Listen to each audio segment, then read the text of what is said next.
recorded live. Earthquake in Alaska, 1964, by Rich Vernadeau. One of the things which George and Mildred Harrison saw during their stay in Alaska was the destruction from the massive earthquake of March 1964. Mildred described the havoc. Anchorage, right along Coos Bay, was one of the places torn up by the quake. Whole 6-story buildings were buried, with only their rooftops sticking up. There were great, deep fissures opened up in the earth. Many gorgeous, beautiful homes that had been owned as waterfront property were submerged underwater. Frequently, you could see only the roof and chimney.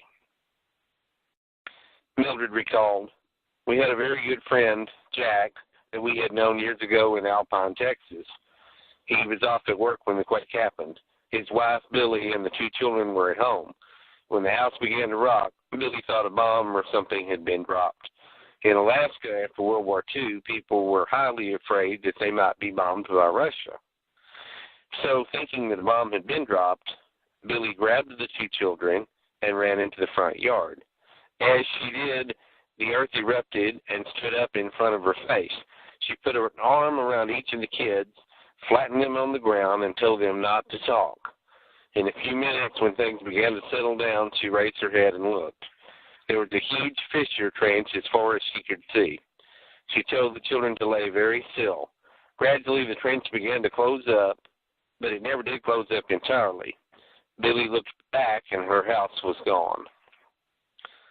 Mildred continued, "About that time, Jack came with the firemen and rescued them across the fissure. They lost their home, clothes, everything that they owned. And that happened to thousands of people. After we had explored Anchorage, George and I decided to go on down to Kenai and Homer. As we were driving along Coos Bay, we saw trailer houses, homes, cars, and even cars that went to a train, all halfway up the side of a mountain. When we got to Kenai, where another couple we had known lived, we saw houses completely covered by earth except for their rooftops sticking up. They were usually at an angle, catty-cornered, with just a corner sticking up or maybe the top of a chimney jutting out. There were miles of this kind of situation. Trees were completely washed away. Where you would think foliage would be on a tree, dirt would be right up to the tip top. In Kenai," Mildred went on, "I asked my friend what in the world had happened along Coos Bay between Anchorage and Kenai. She said, 'Oh, wasn't it on the news? Didn't you know that following the big earthquake we had a horrible tidal wave? The tidal wave came in and destroyed so much. Hundreds and hundreds of people were buried and drowned, and they couldn't get an official count.' In Seward," Mildred went on, "George and I saw trains, school buses, cars, railroad cars, way up on the mountains surrounding Cook Inlet. This was more evidence of the tidal wave. It had deposited these heavy vehicles on the mountains. We were amazed. Everywhere we looked along the coast, there was destruction." Roy, a friend of ours, lived in Anchorage. He was a sportsman and owned lodges on lakes across Coos Bay. He had his own plane, and he would fly sportsmen in to fish and hunt. Of course, he had to have a place to take care of moose, caribou, deer, and animals that he and the hunters killed. So he had a huge walk-in deep freeze room, which he kept filled with game meat.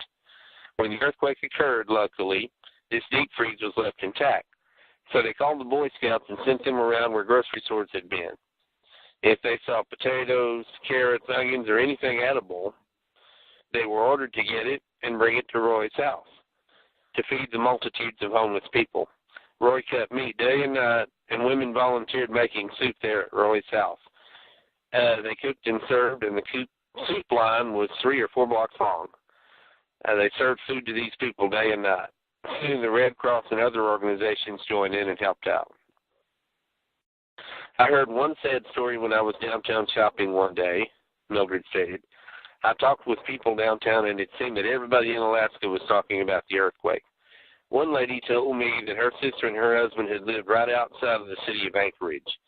When the earthquake began, and the earth began to open up so many fissures, they tried to run. They jumped over one fissure, but just as they did, another place opened up, and they fell in to it waist deep. Well, the husband was a tall man, and when the earth came back and closed, it only got him from the hips down. When he closed on the poor wife, though, it caught her just beneath the neck, along her rib cage, and squeezed her to death. The man had to lose both legs. They had to be amputated. An earthquake is really horrible, Mildred admitted. I certainly hope that I never get in one.